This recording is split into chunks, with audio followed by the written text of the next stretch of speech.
Hello and welcome to the Sport Business Podcast, getting you up to speed with the stories powering the global sports industry. I'm Catherine Davies, your podcast host, and this week, Jonathan Rest will join me to hash over the ongoing Fox Corporation versus Fox Sports Mexico battlefield, where the two sides remain at loggerheads over a trademark infringement lawsuit regarding the use of Fox Sports brands in Mexico. Recent court rulings on both sides of the border suggest that time is running out for the Mexican company, and in the meantime, confusion is rife among Mexican sports fans who don't know where to turn for top sports content. Next up, Fayez Hamadi and Martin Ross will start the ball rolling, so to speak, with a deep dive into a sponsorship spending spree in recent months by Chinese brands, including Haier, TCL, and most recently, Midea, which just this week confirmed a 5-year sleeve sponsorship deal with Spanish La Liga club Barcelona. And before we start the show, we want to invite you, our listeners, to let us know how we're doing.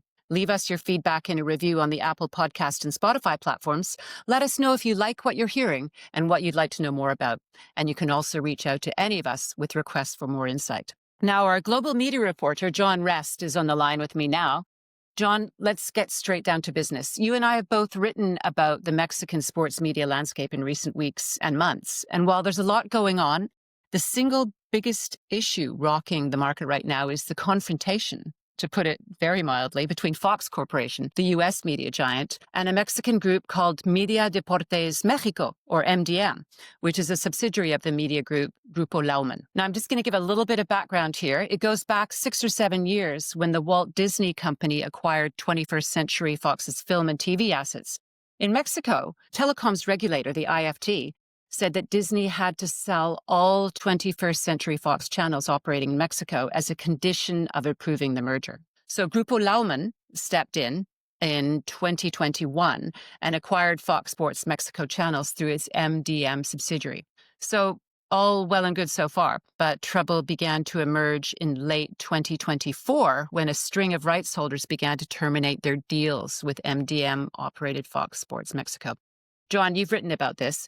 Tell us about the deals that they've lost, which are allegedly mostly, if not all, for non-payment of rights fees. Yeah, that's right. The first kind of example of this, I think, came around about December last year when the NFL, quite straightforward on their social media accounts in Mexico, very straightforward Instagram post to say that the games that evening would not be on Fox Sport Mexico, as I think I seem to call it Fox Sport Mexico, and Fox Corp seem to be easy for me at the moment, but it gets confusing. That they wouldn't be on Fox Sports Mexico, cited a contractual issue, and that was it really. I think as it stood, eventually some games did come back, but it was kind of the start of the demise, if you like, of their rights portfolio. And when we're talking about this, it's not so much the kind of local sports, it's really the big international ticket stuff that, they spent a lot of money acquiring over the years. And yeah, the NFL was the first kind of to come out. CONCACAF were a little bit more kind of affirmative in their statement, really. In January, Fox Sports Mexico had rights to the CONCACAF Champions Cup, the big tournament in that region. CONCACAF came out and said they had terminated the relationship due to a contractual breach. Again, at this point, the kind of Fox side of things was very quiet about what they had lost and why. CONCACAF were very quick. They just kind of terminated the deal and went and did a new deal with Tubi. We'll come on to them in a bit. Kings League, another one. They went to ESPN. The big one, I guess, was in February when Sport Business reported that the English Premier League matches at very quick notice had been pulled off of Fox Sports Mexico. We did a kind of a large piece at the time. They did a deal with Tubi again. That is for 50% of their rights in Mexico and LATAM, because they also have an agreement with Warner Brothers Discovery as well. And that also includes the FA Cup. Now, that deal originally was a kind of short term, get you through to the end of the 24-25 season. Talks were taking place then about extending that with Fox Corp US. So that's where that is now. So that was a big loss. And that kind of left at the time, we did a story that really it was Formula One and Major League Baseball were the two big ticket properties that were still being shown by Fox Sports Mexico. largely because, as you know, Catherine, different rights contracts are worded differently, and they just had paid at different times. So that's essentially why they were still showing these sports. The F1 deal is still in place, but we reported, I think about a month ago, that those rights will go to Televisa from 2026, which is huge because Fox has held F1 in Mexico for a huge amount of time. So then it was left with MLB, and we are, as we always do, record this on a Thursday. And when you hear this, probably by Friday, the first games of MLB would have moved on to Fox Corp, the US Fox Corp in Mexico. That contract with Fox Sports Mexico ended in August. Again, contractual issues. I believe it was kind of a decision that was taken over a few months. They tried to kind of make it work and couldn't. And now those rights have gone to Fox Corp again for the remainder of the 2025 season. So the remaining, I think there's 20 regular season games, some playoffs and the World Series. And the hope is that over the next kind of month or so, they'll be able to flesh out a longer term contract. Slightly different with MLB because they do have ESPN showing some games in Mexico. They have, I think it's Grupo Imagine, which is a free to air network. And of course, they have the global package that Apple has. So there have been other ways of watching MLB had they not been able to get another deal done. Yeah, it's there's not much left now of note on the original Fox Sports Mexico, or MDM as you refer to them.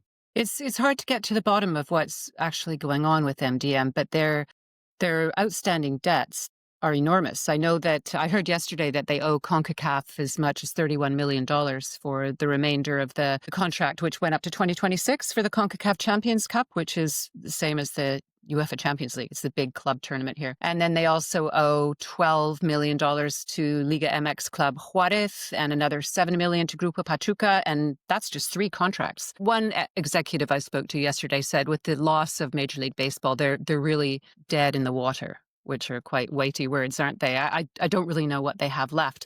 But on the other side of it, what does Fox Core in Mexico have? They have a pretty generous portfolio of premium rights, don't they? They do, yeah. I mentioned Tubi, which is their fast channel that they've had, which has kind of been their only, up until, I guess, this year. They had the news channel, obviously, but Tubi was really their only kind of operational platform in Mexico. I mean, go back on sportbusiness.com and read. They got close to rebuying Fox Sports Mexico from Grupo Lauman towards the end of last year. That deal fell through. Obviously, they've had an eye on doing more in Mexico, regardless of whether that deal took off. So they had Tubi, as I mentioned. The collapse of Fox Sports Mexico and those rights that have become available have kind of emboldened them to do more in the market. So yeah, the Premier League rights went on to Tubi. The CONCACAF contract that you mentioned there, Champions Cup, that was on Tubi. And then they kind of stepped it up a little bit in June. Fox Corp bought Caliente TV, which is a streaming platform that only really originated a couple of years ago, part of a betting firm that owns, I think, Tijuana in Liga MX. So they had their rights. And Caliente really came to the fore when they bought Liga rights, French Liga rights in Mexico and LATAM. They also picked up a package of Champions League, UEFA Champions League games. I think it's the Wednesday night games, if I'm not mistaken, 109 of those a season for the next, still got 2 more seasons to run. So that's, 2 big football packages, and Fox bought that in June. And at the time, they said they would look to launch different services as well. I was in fact told back in, I think, March time to look out for Fox kind of looking to launch a pay TV operator in Mexico. This was after they'd got hold of the Premier League rights that had been taken away from Fox Sports Mexico. Sorry to confuse the listener even more. And indeed, that happened in August. They announced a launch, or have launched, a pay TV channel. I think it was free, wasn't it, Catherine, for the first month? And now it's in September. I think it is actually now a legit pay TV operation, needs carriage deals in some places. So they've got, 3, they've got a streamer, they've got the Caliente bit still, they have the pay TV operation, and what it's armed with, I mentioned Premier League, I've mentioned the CONCACAF, and obviously they've got the Champions League and Liga and that they've got through Caliente, Major League Baseball, and they won't have Formula One. I think that was perhaps a bit of a shock that went to Televisa rather than being picked up naturally by Fox. But yeah, they're kind of building a platform and a big portfolio. And interestingly, when they had the Caliente announcement, one very interesting industry name in that announcement or that release was Carlos Martinez, a long-time media executive in LATAM, is back and kind of running that operation. So yeah, certainly once we get into kind of end of this year, looking at rights from 26 onwards, I think they're going to be back to a dominant player there. Yeah, the issue of whether they have a pay TV channel operating now is a bit cloudy, and I think that's largely to do with ongoing legal issues, which could indeed resolve this weekend. But those legal battles started in March when MDM, Fox Sports Mexico, they succeeded in getting cautionary measures against the American company to allow them to keep using Fox Sports Mexico trademarks. And then Fox Corp, it does get confusing, doesn't it? They retaliated by terminating MDM's license to use Fox Sports trademarks, which they're still using. But MDM claims, and they've claimed throughout, and they've claimed this up until this week, that they never actually had a deal with Fox. They said its original deal was with Disney. And so therefore they still have exclusive rights to use the Fox Sports trademarks in Mexico for another year and a bit until November 2026. But the fight has escalated quite precipitously this summer because Lohman got another Mexican government institution, the trademarks office known as INPI, to raid the facilities of MediaPro Mexico. Now, MediaPro Mexico, the subsidiary of the big Spanish group, produces all kinds of content, not live content, but studio programs and highlights and news for Fox Deportes in the US. And that's, of course, the Spanish language sports service in the US. And so these armed police officers, together with the INPI officials, raided the MediaPro Mexico office and escorted all the people out and closed the facility down. And it was all over the MediaPro Mexico's use of the Fox Deportes trademark, which actually the Mexicans don't have a right to use. So it's extraordinary stuff. And that's not the end of it. A week after that happened, Fox Corp filed a lawsuit in a U.S. district court and won a temporary restraining order against MDM. And then just last week, and this could be the killer blow, a Mexican civil court annulled MDM's cautionary measures, which allowed Fox Sports to use the trademark in Mexico. And then quite possibly the straw that will break the camel's back is the New York District Court ruled that it could hand down fines of $200 million on September 6th, which is Saturday, if the Fox Sports trademarks continue to be used by MDM. Now, I checked this morning on the Fox Sports Mexico website, their YouTube page, all their social media, and it's still there. Fox Sports Mexico, it's billed as the official account of Fox Sports in Mexico. They have 2.6 million active subscribers. They say on their YouTube page that they hold the rights to Liga MX, to the Europa League, to Formula One, to UFC. It's all right there. It's astonishing. Are they taking the mick, John? What's going on? Well, they do still, in fairness, they do still have F1 for another couple of months as long as they've paid the bills and that doesn't kind of move away to somewhere else. But what must be confusing is for the kind of the viewer and the customer, the punter in Mexico to work out, where am I watching my sport this weekend? Where is it moving to? There must be kind of fan sites that are kind of very desperately asking Fox Sports Mexico, are you actually showing this weekend?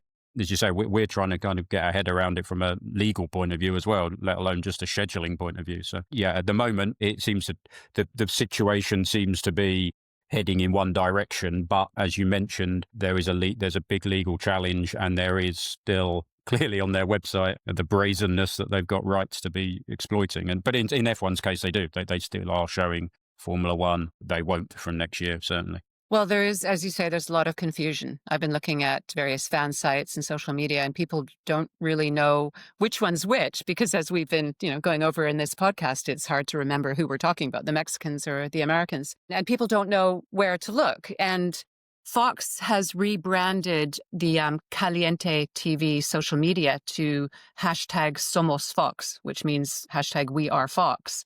And so if you look for Caliente TV on Instagram, it's Somos Fox. So people don't really know what's what. And the Fox Sports Mexico channels are all still there looking like the official thing.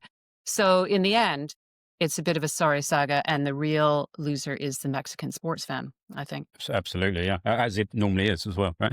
They're the ones that miss out. Well, we'll be following this story as it develops. So watch out for our news updates on the platform and for any news alerts that we send out through emails. We're going to be off for a short break now, and we'll be back with Fayez and Martin to talk about Chinese sponsorship in sport. Stay ahead in the business of sport with Sport Business newsletters, covering the biggest stories driving the industry, delivered straight to your inbox at no cost. Sign up today at sportbusiness.com. Welcome back to the Sport Business Podcast, bringing you the latest sport business industry news. I'm here now with Fayez Samadi, our Sport Business Deputy Editor for Sponsorship, and Martin Ross, our Global News Editor, who are joining me today to talk about the Chinese household appliances and electronic brands making their mark in global sports sponsorship.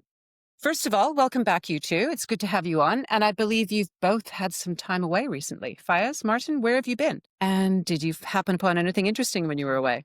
Yes, I was in the tropical climate of Carnoustie in Angus, Scotland, having a few days away. I wasn't playing golf, sadly. I'm still recovering from my elbow surgery. But yeah, Carnoustie's a funny old place. It's, I think, still technically on the open rota. Got taken over actually earlier this year. But just going to that kind of place reminds you of how much of a small town and logistically small a lot of these open venues are. And I think that might be why it's not got a dedicated spot for the open again. Yet, I mean, literally, you go through the town and there's a tiny little one-way road through a little under the railway line, because the railway line cuts through it. So you can either go through a tiny tunnel or you can go and wait 10 minutes to cross on a sort of old-fashioned railway crossing to get into the golf club. So that would speak to why it would struggle to host 270,000 people as the Open does now over its few days. So yeah, interesting to go to that kind of venue when you're used to going to it when everything's there, and to just sort of strip everything away and see it as a small Scottish town with a very good chippy. Well, Martin, it's interesting you should mention golf, because we've clearly had very similar experiences. I had a week off with the family, went to the in-laws, and I played indoor wizard-themed mini golf with my kids. So obviously, tomato.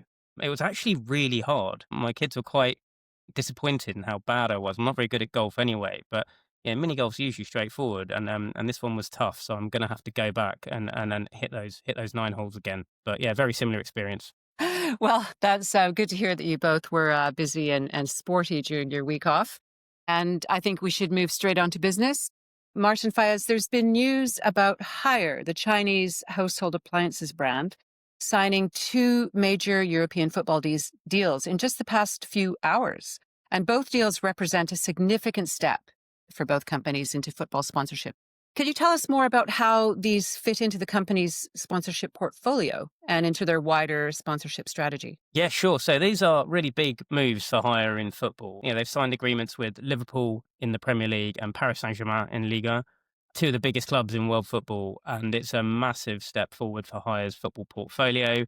And they become a global partner of both teams. Obviously, Liverpool Premier League champions, PSG Champions League winners, 2 teams at the top of their games. With these global partner agreements, Haier are going to get, in-stadium branding, hospitality at both stadiums, perimeter advertising on the LED. Actually, Haier were visible on the LED at the weekend when Liverpool beat Arsenal 1-0 at Anfield. Some of us keener-eyed sponsorship journos, maybe slightly sad sponsorship journos, did notice them and said, I wonder where that's coming from. So they're clearly making big steps. Haier have made a massive effort in sports sponsorship more recently. Football has been one of their sort of smaller, I would say, areas, but these 2 deals far outstrip anything they've done before. They sort of started really doing smaller types of deals in key markets. Going back to 2022, they had an agreement with a women's football team in India. They did a sort of grassroots football team in Ireland. I mean, to be fair, I believe they had a deal in 2004 with the Premier League, specifically around marketing Haier refrigerators. But the point I'm trying to get to is that, these 2 are a massive step change for them and put their name among, the biggest brands in football. So it's a real big change. It is. I mean, tennis was a big entry point. I mean, as you say, these companies have invested various amounts in sports sponsorship domestically and internationally at different stages. But there did seem to be a concerted push in tennis a couple of years ago. Yeah, you're absolutely right, Martin.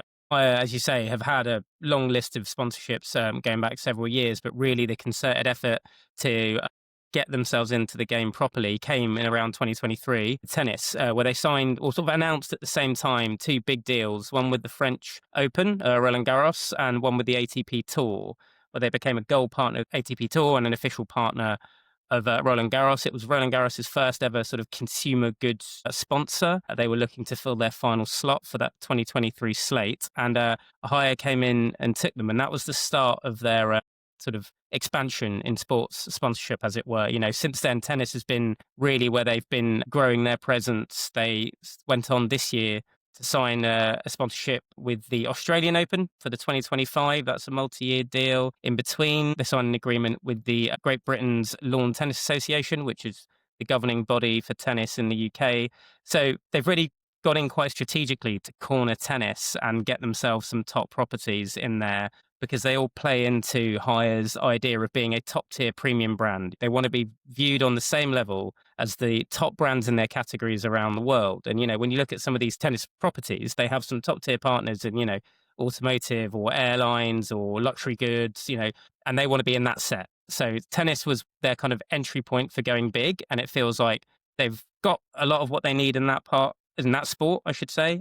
And now they're moving into football. And what better way to go in than with the champions of England and the champions of Europe. Yeah. I mean, we've been tracking to Medea in a second. It's been a bit of a frustrating week, actually, journalistically, in that we got wind of the Barcelona deal. And we also got wind, speaking on Thursday now, when PSG was announced today and Barca was announced on Tuesday. As Fayez says, obviously the Liverpool LED branding was also apparent. We didn't manage to get any of them over the line as exclusives, actually. We got beaten by the press release, but it does happen.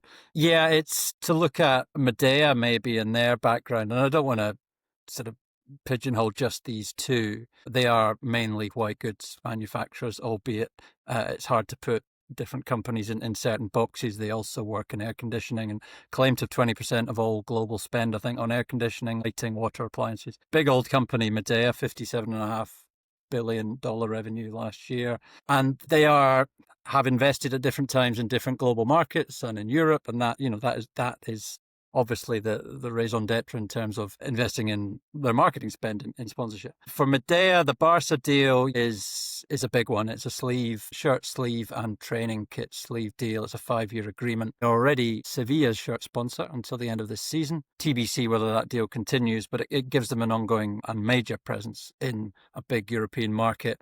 Man City was probably the entry point for the kind of high-profile European sponsorship strategy. That was 2020. They came on board as a sponsor of Manchester City. Then they did a back-of-shirt deal with Corinthians in Brazil. And more recently have kind of gone down the confederation route. They came on board with CAF, the African Confederation, which does a lot of sponsorship deals in China, actually, with Chinese brands. And then with AFC, the Asian Football Confederation, slightly less high profile, Ferencváros, Sport 5 did a deal there in Hungary for them. So it's just interesting to look at where they choose to go in and how they choose to pick their sort of European football clubs. And not that it's all specifically football, but yeah, Medea and Haier are now sort of trading blows on the football front. Well, Chinese sponsorship in sport, of course, isn't new, but it's this category, isn't it? The household appliances, white goods, as you say, and also electronics, because you can look at TCL, and they have now become, as we know,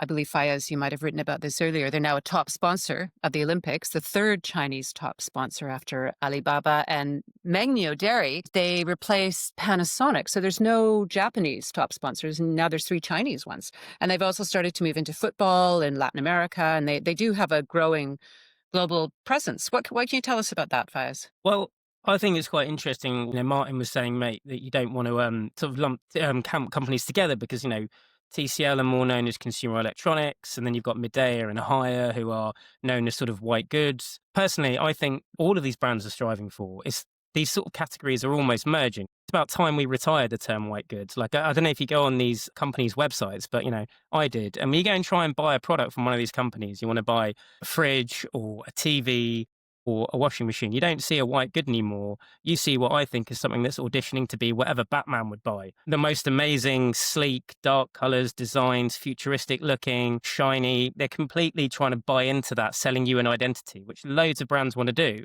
And it's sort of no surprise, I don't think, that it's come to the appliances sector. Hire themselves, what do they call themselves? They call themselves smart home solutions, right? They're completely repositioning and they want to be premium. And, in the past, it might have been an odd concept for your washing machine or your fridge to be a premium product, but everyone wants premium things now, whether it's your phone, whether it's your telly, whether it's your washing machine, whether it's your hairdryer, I don't know. So I think this is where maybe they bleed into each other a bit. I know TCL are more sort of TVs, but, again, there's that electronics premiumness that people are trying to get to. And just to sort of back that up, I think some of what these brands are going for is they're seeing that these categories are emerging and there's a real opportunity to kind of grab a bit more of the pie with a good rights holder. So as part of Hire's announcements with Liverpool and PSG, they also announced that they've renewed their agreement with the ATP Tour until 2028. They're going to continue as a gold partner. But crucially, I think, just to go to what I was saying, they've expanded their categories. So previously, they were the home appliances partner.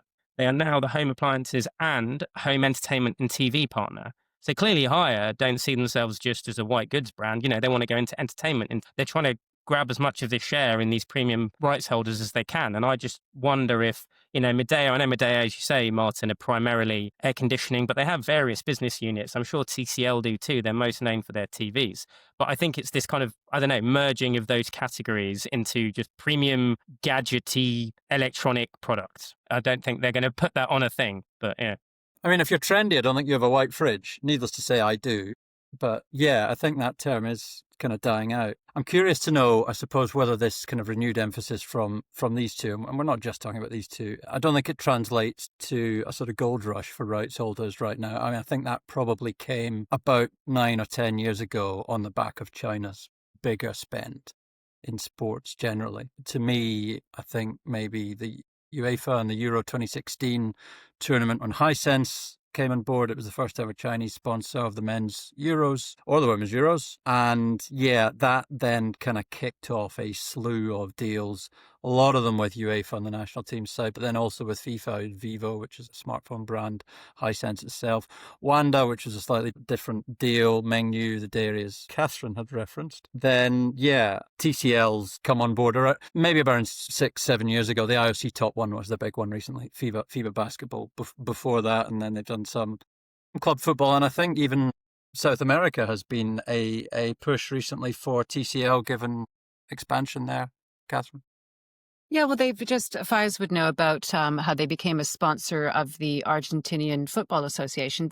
And the one I'm going to mention isn't sponsorship per se, but they've just added Cazé TV, the Brazilian football sport Never YouTube heard of them. disruptor. Never heard of them. No. We seem to mention them in every podcast, don't they? But they've just added them to their Fast TV lineup, and they sent out a big press release talking about how, they want to appeal to the demographic and, tap into the zeitgeist and all that. So I thought that was a really interesting push there in Brazil for them. And then, of course, with the AFA in Argentina. Just going back to what you bringing up, Hisense, the UEFA and FIFA deals, Martin, just a little nugget I think is quite interesting. I've been tracking Hire and their growth in sponsorship since their sort of expansion in tennis. And one thing I've been told by numerous people is that, Hire are an extremely strategic brand. When they go into something, they do a lot of deep research. It's why perhaps they came to the party a bit later than some of these other Chinese brands. But for example, with the ATP and French Open deals, they happened very quickly from when negotiation to implementation was, I think, something like 8 to 10 weeks. And it's because my understanding is they turned up very well prepared. They scoped out tennis. They knew what they wanted. They approached these properties with a complete plan. And actually, if I remember correctly, the deals were announced on the opening day of the Barcelona Open, which was one of the tournament ATP Hire had as part of its agreement. And so, that was the day it was announced. And then, the ATP had to work really hard in the background to get all their branding ready because things were happening so quickly. And just point about how strategic they are. I think they would have looked very carefully into football before they went with Liverpool and PSG. What our understanding on Sport Business is that actually, as part of this process, they were considering the Chelsea sleeve asset for a little while. Seems like that hasn't happened as of yet. And, right now it's Liverpool. But, it doesn't surprise me that they've been very considered and then taken their options. And just the other side of that, just to sort of line up with Hisense, the same announcement about Liverpool and PSG also announced about they've been a partner of La Liga since 2024. They sponsor Liga Portugal, and this year they became a premium partner of the Royal Morocco Football Federation. So that's Spain, Portugal, and Morocco. I don't know quite what the terms on those deals are, but the 2030 World Cup is being hosted in those three countries. And Hyacinths probably have the high ground when it comes to FIFA, but it wouldn't surprise me that was a strategic move by Hire to sort of maybe be in that presence there in the lead up in those World Cup markets. It's a very blank canvas, that Chelsea shirt. Do they not have a sleeve out? I mean, they had Live Nation as a sleeve sponsor. They don't have a shirt sponsor. It's very minimalist, that Chelsea top. Getting old school, let's say. Yeah, I'm interested to hear what you say about how fast these deals are moving. I don't know if that is indicative of becoming more kind of international, sophisticated in terms of signing international deals. I mean, it used to be, going back to the Hisense UEFA time, we talk about that sort of landmark agreement, that you would need to go through a Chinese sponsorship agency to get these deals done. I mean, Shanghai Sports was one of them. There were many others. Office in Switzerland, you really needed somebody who knew that market. Interested to see, as Hire and Medea and others develop, whether that expands to, along with having a sort of global marketing team and boots on the ground in lots of different countries, as they will, whether they start to establish a sports-specific departments and become more sophisticated. But yeah, that seems super quick to me for a deal to turn around. With both of those brands, I mean, they're not really that familiar to me as a consumer. It might be because I'm in North America. I don't know. But what other activations do they do to raise awareness of the brand and let all the fans know what they are and to buy their products? What else have they done? Well, I know as part of their tennis outreach and their tennis sponsorships, they were very keen on having decent activation spaces at the tournaments that could afford them the space. So French Open, Australian Open, I believe they have the Paris Masters and the Madrid Masters. They're the footprints where they can have the biggest villages for brand activations. And they're just trying to be like everybody else in terms of being fun, being engaging, having, I think, this is it's a terrible phrase, but I'm going to use it, sorry. They want people to touch the product. And again, that seems a bit different for somebody who's just selling you something that washes your clothes. But I think they've really bought into this idea of we need to sell you a vision and identity of like a top quality life product. And part of doing that is being a bit fun. That's why, their brand platform actually, but Hires is called, Play with Number Ones, because they claim to be the number one globally ranked brand by retail sales for the last 16 years. So they're trying to line up with that. That's, again, their premium positioning. But yeah, in terms of activation, that's where Hire have been going. Catherine, who makes your fridge? I'm curious. Well, I do have a Samsung fridge, but I got the more down market model. But I was, as Faya says, when you touch the product, I went into the shop to see one, and it was a Samsung fridge with a screen, and you could connect it to your phone. You can speak to your fridge when you're away at the office and say, do I have enough milk? And it will take a picture of the milk bottle and show you that it's a quarter full and you need to buy more milk on the way home. And so I was very tempted by that, but it was about $5,000. So I didn't buy it. Yeah. You see what I mean? That's Batman's fridge. It is. Yeah. But very attractive if you've got the money for it, right? I have a Hisense fridge and it serves me well. Is it stainless steel? Or it's silver. Yeah, silver. And it does a very fine job. There we go. Very trendy. Sorry, Martin. Told you. No, mine's white and has no vegetables in it, I can confirm. Anyway. So you have a white fridge and your football team is not doing so well, is it? My football team's doing dreadfully, but more on that later in the pod, I think. We will come back to that later in the podcast. Well, thank you both for your very insightful analysis, Fayez. And Martin, as usual, great stuff. You'll be back later in the show with me to talk about what's coming in the week ahead. And Fayez, we will see you next time or the time after that. Thanks very much. We're going to take a short break and we'll be right back. From stadium naming rights and cricket to multi-club ownership and global sponsorship, unlock the most trusted data and insights in our reports. Explore more at sportbusiness.com. Welcome back to the Sport Business Podcast. We're moving into the final section today where we look at what's coming in the week ahead. And I know we mentioned this last week, guys, but we can't start without mentioning the Blockbuster event that's happening tomorrow. We're on Thursday recording this, but that will be today for those of you tuning in on Friday. And of course, I'm referring to the NFL match that's going to be broadcast exclusively live globally on YouTube. And apparently they paid over $100 million for this one match.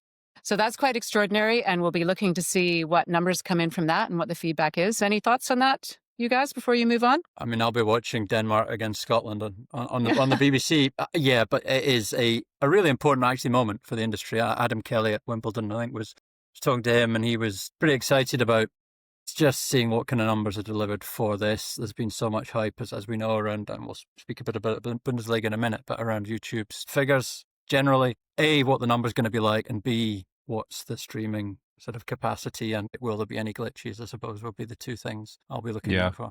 That's always a thing, isn't it? There's always the glitches. I remember with the big Netflix fight last year, the Mike Tyson one, there was a lot of glitches, wasn't there? But actually in Asia, by all accounts, it was absolutely perfect, the stream. So it's always, there's complaints on one side, and I'm sure there will be the odd market where people, it's buffering and they can't watch it. Yeah, and the numbers, as you say, are going to be huge. And as we talked about last week, what does this do for the appetite globally, YouTube, for global rights for things?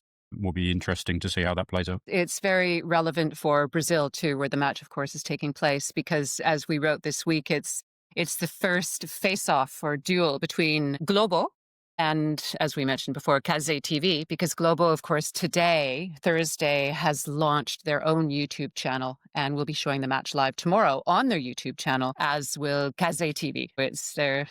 The gloves are off in Brazil in the YouTube battlefield. But moving along, Martin, I think you had another piece of news for the week ahead. Yeah, I'm going to stay in. I'm actually going to look ahead to the next season in terms of the Austrian Bundesliga. Just to give Austria a very quick mention, because we never mention Austria. It's been a big day. There's been Austrian Bundesliga news and the World Cup and Euros deal between Service and ORF sharing trading rights. So the Hills are very much alive with the sound of keyboards hammering out press releases. But yeah, the Austrian Bundesliga one's a really interesting one. Maybe encourage people to look at. We did a piece on SportBusiness.com today, Thursday, when on a deal. We'll do some more on Sport Business Media on the deal. It's essentially that quandary, or the current market quandary, whether you do a D2C or whether you actually suck it up and take whatever's on offer from pay TV. So let's not get down that rabbit hole. But yeah, an interesting piece there to look at. I'm looking ahead also a week. Tomorrow, German Bundesliga match week 3 by Leverkusen against Eintracht. I'm really curious to see. I think it's TBC whether the overlap and or That's Football will be streaming this, but I'm interested in the results so far.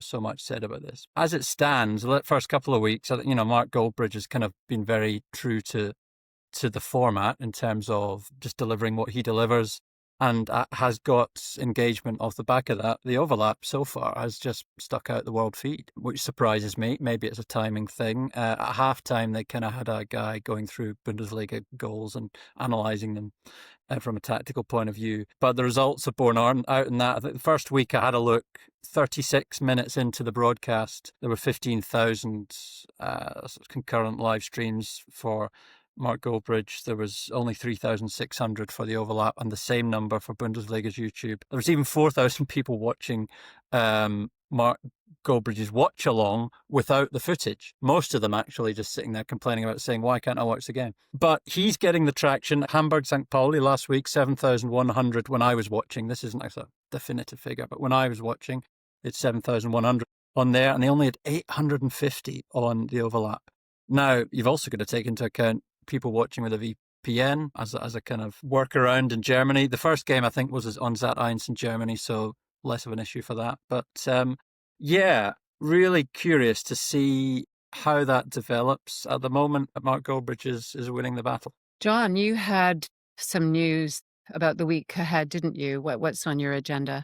Yeah, we talk a lot about football, so I'm going to move it on to athletics. The World Athletics Championships start 13th of September in Tokyo. And I just think this is a really important championship for World Athletics, because maybe it's just me or UK kind of lack of enthusiasm for athletics, but it really does feel like, this is a sport that needs, and a shot in the arm is probably the wrong word given the historical links with doping and athletics. But it really is a kind of important time, I think, for the sport. Not a World Athletics event, but we've seen with Grand Slam track, which Michael Johnson tried to get off the ground, and the kind of massive failings of that. And I encourage people normally to read sport business stuff. Do go and read the athletics piece on how that kind of fell apart and the debts that they've got. To the extent Michael Johnson is, normally a BBC pundit, and he will not be on the BBC's coverage in the UK of the World Athletics Championships. I understand he's, persona non grata with certain athletes. Lack of appearance fees have been paid. And I just think athletics really does need a standout World Championships with,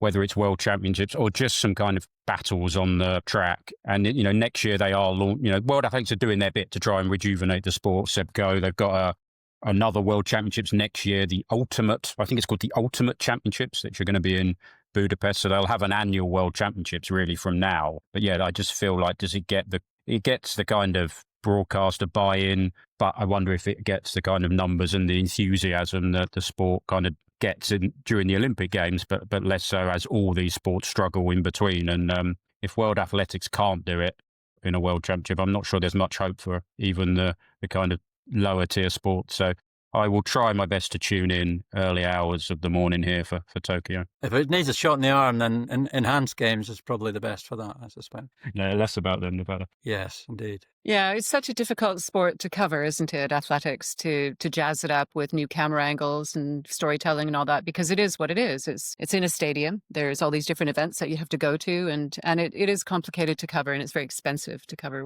well. I mean, in fairness, World Athletics has played around a lot with the format, the look and feel. I think Sebco's pretty big on that, the look and feel, the athletes' entrances, cutting down on times. There's, various ideas they've had around that. So yeah, they're very conscious of that, and I think we'll see the event next year, sort of TV ready event as well. But yeah, curious to see figures on that as well. Now, Martin, I thought you had something that you were going to tell us about watching a match, a Polish match. What was the story there? Well, there's a few sort of entwined Scottish football stories which have a point, salient industry point or two. The Polish match you referred to is actually during my holiday. I went onto YouTube to see, for research purposes, to see if the Legia Hibs game was available anywhere. But it was there in full length. TVP, who were showing it this was a big Europa League qualifier. TVP were showing it, and full pirated feed on YouTube was available in HD, uninterrupted, very good quality. At the same time that Solid Sport was charging £12 for it, they had the rights in the UK. So lying in plain sight, it's whack-a-mole with piracy, I know that. I suspect once we get through to the group stages of Champions League, Europa League, Conference League, UEFA will be much hotter, because this wasn't a kind of centralised match. This was, the rights were still at the club stage, so that's maybe ones that slipped through the cracks. But yeah, just a reminder to how prevalent it all is and how easy, just stick on YouTube on a smart TV and it's there. My points around, I had a sort of re-engaged a bit with Scottish football during my break. Went to Arbroath, not to see a game, but Gayfield Park. If anybody gets a chance, go to Gayfield Park. It's the closest ground to the sea, the ocean, the North Sea, of anywhere in the UK. It also has barbed wire surround it, and one of its main sponsors, the funeral director. But it is, it's a pretty cool experience. I can imagine. I took my nephew, I treated him to hospitality at Kilmarnock against Dundee, which was 0-0. It was an average game, but it did remind me of how much effort goes into that kind of old school hospitality experience. And it was really good. It was kind of sitting around tables. There was speeches. There was kind of 3-course meal, player interviews right after the game. He got to meet Captain Conker, who, don't worry, is the mascot. And there's people working really hard on very small margins to turn around hospitality. Some of the hospitality you go to at the very top level, I feel, can be quite soulless. It's very impressive, but quite soulless. And I'm sure this will be happening up and down the country, EFL all the time. And the final point was really on the Old Firm game, or the in-firm, after their recent European travails. Celtic got knocked out by the champions of Kazakhstan without scoring a goal, and Rangers got absolutely demolished by Club Brugge 6-0. They then met a few days later at Ibrox, and I kind of thought of it from an international broadcast point of view. The quality has got to a point where it's pretty low. There's some nice tales in Scottish football at the moment. Hearts and Hibs have some good stories to tell, but it was a horrendous game of football. It was 0-0. The combined XG for the two teams combined was 0.32. Combined between them, 2 shots on target, both Celtics. It was just an awful spectacle. And I think it's actually lost some of its, I was going to say violence. I mean, the atmosphere's still there, but some of its bite's gone. You're not getting red cards and yellow cards so much, and sort of dodgy tackles. I was looking back, and the way that international broadcasters promote it, DAZN Belgium, in its promotion of a match a year or so ago, it just said tackles, tackles, and even more tackles. Match TV in Russia, it said tough and uncompromising old school football. That is its kind of USP, as the quality has gone down. You had to go back 20 years, you had Henrik Larsson and Ronald de Boer scoring goals in 3-3 thrillers. But I worry a bit for the marketing of that game internationally. Call it an Old Firm game or not, there's a debate around that as well. But but all in all, just a nice reminder of what Scottish football can be, good and the bad. Well, we have an exciting story coming up in Canadian football, or soccer as they would say here, because the Vancouver Whitecaps, complete with Thomas Muller, will be playing at BC Place where you were a couple of months ago, Martin. They'll be playing the Forge FC of the Canadian Premier League in the second leg of the semi-final of the Canadian Championship, which is our FA Cup. And currently they're tied 2-2. And if Forge wins, that means that a Canadian Premier League team will win the Canadian Championship for the first time, because in the other semi-final, it's two CPL teams. So that's very exciting. It'll be probably quite exciting at BC Play. Will it be feisty, or will everybody be very polite? I think it'll be very feisty because the Whitecaps the fans will not like this upstart team from Hamilton, Ontario. You probably don't get all the references for that, but Steeltown it's called. And they'll all be coming into town with their orange shirts, and it will be quite rowdy in the stadium. So I won't be able to be there, but I've got some people on the ground who'll be checking it out for me. Excellent. I hope for lots of swearing, hopefully. Oh, absolutely. Yeah, these are people from Hamilton. They'll be all over it. John, you had something. I do, yeah.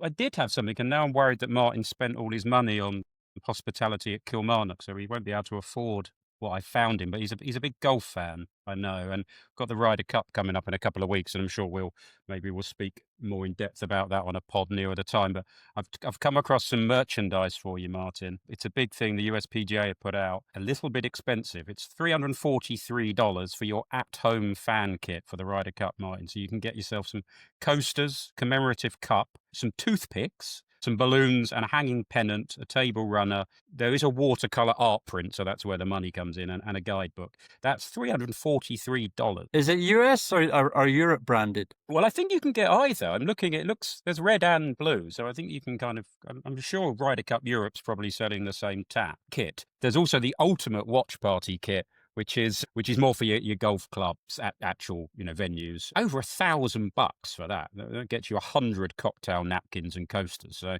no mashed potato, but there are some paddles and wall flags. So Martin, maybe save up and you can have your... Oh, it's a plastic glass I want, so I can, once I've chugged my beer, I can chuck it at the green, which is the last thing I would do. But the Ryder Cup's going to be an absolute... It's going to be messy, let's say. It's going to be feisty, and Donald Trump will be there, and the atmosphere is a Bethpage back in New York, and the Americans are getting very excited about it.